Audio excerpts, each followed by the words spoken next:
आम आदमी पार्टी की राजनीति के एक मास्टर हैं अरविंद केजरीवाल, लेकिन अब उन्होंने अपनी पार्टी में एक और मास्टर की एंट्री करा ली है और वो हैं अवध ओझा सर। सर के नाम से ही आपको जाना जाता है जी। तो ये जो सर आए हैं ये पढ़ने आए हैं, पढ़ाने आए हैं? क्योंकि आपने जिंदगी की क्लासें तो बहुत ली हैं, पर ये क्लास जो है वो राजनीति की है। क्लास नहीं है, ये सर्विस है। ये क्लास नहीं है। Basically democracy of the people, for the people, by the people. तो ये पीपल क्या करती है, अपने प्रतिनिधियों को भेजती है कि साहब आप जाओ, यहाँ बैठो, हम आपको चुनते हैं और आप हमारे लिए नीतियाँ बनाओ। तो मैंने भी जनता के सामने एक विकल्प के रूप में हूँ कि अगर जनता को लगे कि नहीं यार आप हमारे लिए बहुत कुछ कर सकते हो, तो फिर हम उनकी सेवा करेंगे। सेवा किस रूप में होगी? सवाल आप कहेंगे कि आपके जो हेडमास्टर हैं या आपकी क्लास के टीचर हैं वो करेंगे तय, लेकिन आप अपने मन के राजा हैं, ये हमने आपको कहते भी सुना है और आपको बहुत बार सोशल मीडिया पर वायरल होते भी सुना है।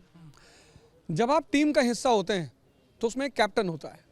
कैप्टन बनाया इसीलिए जाता है कि कोई भी अनुशासनहीनता ना होने पाए, क्योंकि जहां अनुशासनहीनता होगी वहां पतन होगा। तो आप स्कूल में आप देखो डिसिप्लिन, पार्टी में डिसिप्लिन, टीम में डिसिप्लिन, तो कोई भी आदमी पार्टी से बड़ा नहीं होता। तो जो डिसिप्लिन है पार्टी की, जो फिलॉसफी है, मुझे उसका सम्मान करना पड़ेगा। मुझे जी आपके वीडियोस तो देखते आए हैं, हम लोग भी देखते आए हैं। 2015 में आपने गांधी कह दिया अरविंद केजरीवाल को, फिर आपने नरेंद्र मोदी की तारीफ कर दी और फिर जो है आप राहुल गांधी को प्रधानमंत्री बनाने के लिए आप तैयार थे। अब ऐसा क्या हृदय परिवर्तन हुआ कि आम आदमी पार्टी जो है आपको अच्छी लगने लगी? नहीं, हृदय परिवर्तन की बात नहीं है, ये वैचारिक सहमति की बात है। हृदय तो प्रेम प्रेम से जुड़ा हुआ है और राजनीति विचारधारा से जुड़ी हुई है। तो जहां भी मन यानी वैचारिक सहमति मिलेगी, आदमी वहां पहुंचेगा। चुनाव तो आप लड़ना चाह रहे थे ना, इलाहाबाद से भी लड़ना चाह रहे थे, अलग अलग जगहों से लड़ना चाह रहे थे। अब आगे का क्या रास्ता तय कर रहे हैं? कुछ नहीं, अब तो मैं पार्टी में हूँ और पार्टी का कैप्टन जो कहेंगे वो मैं करूँगा। इस पार्टी ने अपने सबसे ज़्यादा जोर इस बात पर दिया शिक्षा, और आपने भी अपने इंटरव्यूज में कहा कि मैं शिक्षा के कारण ही इस पार्टी से जुड़ा हूँ। शिक्षा को लेकर आपकी क्या भूमिका रहने वाली है? अगर सरकार आती है तो क्या मैं अगले शिक्षा मंत्री के साथ बैठा हूँ? अरे नहीं, ऐसा कुछ भी नहीं है। आप आम आदमी पार्टी के कार्यकर्ता के साथ बैठे और मैं आज जो सीन मैंने देखी स्कूलों में जब मैं गया हूँ, मैं पहली बार देख रहा हूँ कि गवर्नमेंट स्कूल के लड़के क्वेश्चन कर रहे हैं। तो ये जो धारा बह रही है एक स्मार्ट और एक्सेलेंट माइंड पैदा करने की, मैं उसमें अपना सहयोग देने की कोशिश करूँगा। आज स्कूल की तस्वीरें आपकी देखी हमने, साथ में मनीष सिसोदिया भी थे।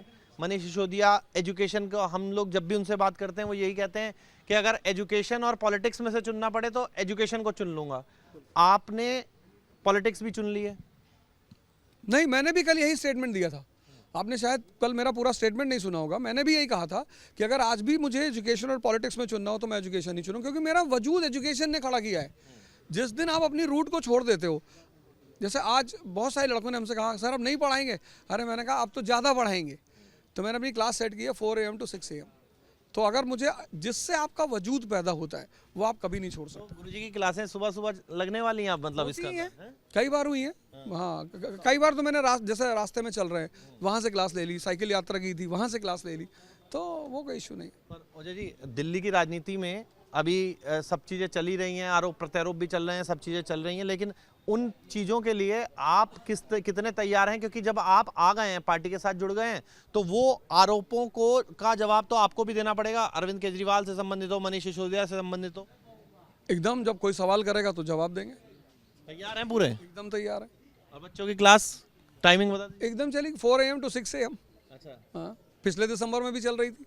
चुनावी यात्रा थोड़ा सा चलते चलते बता दीजिए, चुनावी यात्रा जो है किस दिशा में बढ़ेगी?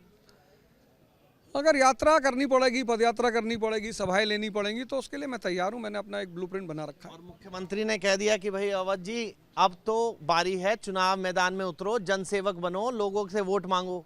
वो भी तैयार हैं, उतने तैयार हैं या फिर अभी? क्योंकि अभी तक तो गोंडा के राजा जो थे वो सब बच्चों को बता रहे थे, लेकिन अब जो है वो जनसेवा भी कर, जनसेवक होता है जिसको कहा जाता है जनसेवक, क्या वो सेवक बनने वाले तैयार हैं आप? बिल्कुल बिल्कुल, मैंने कहा हर दायित्व के लिए मैं तैयार हूँ, जो भी दायित्व मिलेगा मैं उससे करूँगा। तो अपनी जो कहा जाए बेबाकी के लिए जाने जाते हैं, पर राजनीति में नए नए अब उन्होंने अपनी पारी शुरू की है तो थोड़ा समय तो लेंगे ही। अभी बहुत संभल कर बोल रहे हैं, पर इतना जरूर इशारों में कह रहे हैं कि जो दायित्व मिलेगा उसको निभाने को तैयार हैं। यानी अगर जरूरत पड़ी तो चुनावी ताल ठोकने को भी अवध ओझा तैयार हो चुके हैं। वीडियो जर्नलिस्ट राकेश चौहान के साथ Mohit Bakshi, news nation Delhi. News nation अब व्हाट्सएप पर खबरों के ताजा अपडेट के लिए न्यूज नेशन के इस QR कोड को स्कैन करें